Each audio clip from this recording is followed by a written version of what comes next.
Lee in the Mountains by Davidson. Walking into the shadows, walking alone, where the sun falls through the ruined boughs of locusts, up to the president's office, hearing the voices whisper, "Hush, it is General Lee," and strangely hearing my own voice say, "Good morning, boys. Don't get up. You are early. It is long before the bell. You will have long to wait on these cold steps." The young have time to wait, but soldiers' faces under their tossing flags lift no more by any road or field, and I am spent with old wars and new sorrow, walking the rocky path where steps decay, and the paint cracks, and grass eats on the stone. It is not General Lee, young men, it is Robert Lee, in a dark civilian suit, who walks, an outlaw fumbling for the latch, a voice commanding in a dream where no flag flies.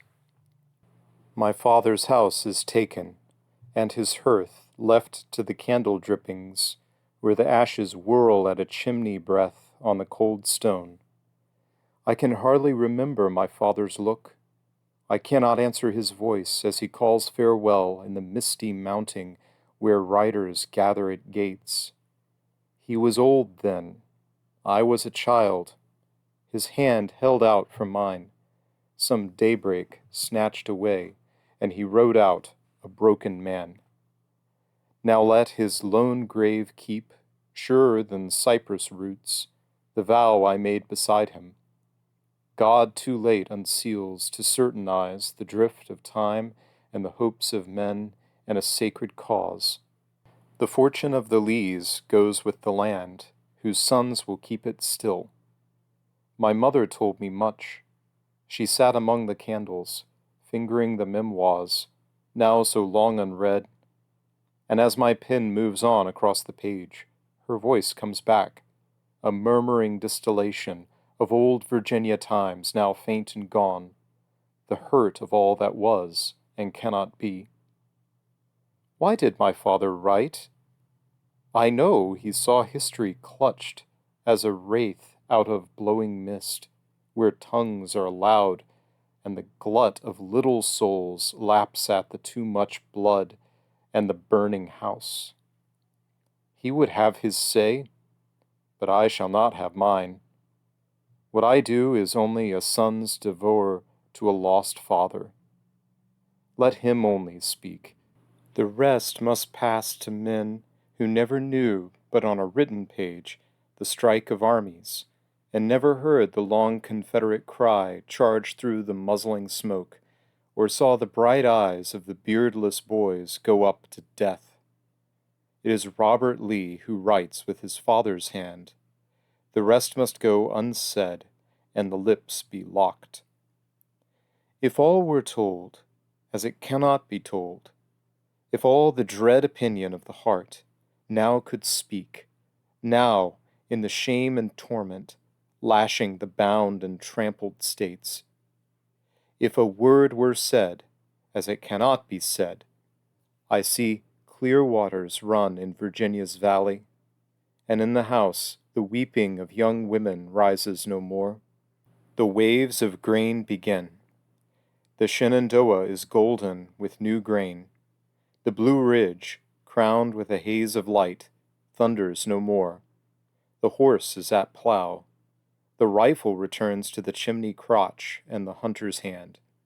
And nothing else than this? Was it for this, that on an April day we stacked our arms, obedient to a soldier's trust, to lie ground by heels of little men, forever maimed, defeated, lost, impugned? And was I then betrayed? Did I betray? If it were said, as still it might be said, if it were said, a word should run like fire, like living fire into the roots of grass.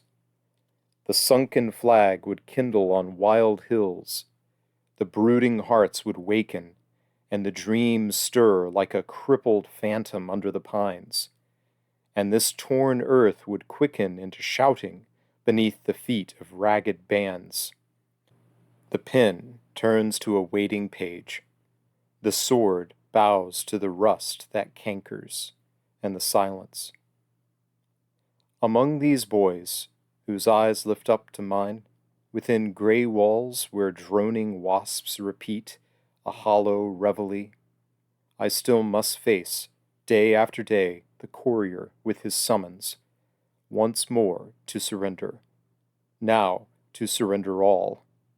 Without arms or men I stand, but with knowledge only.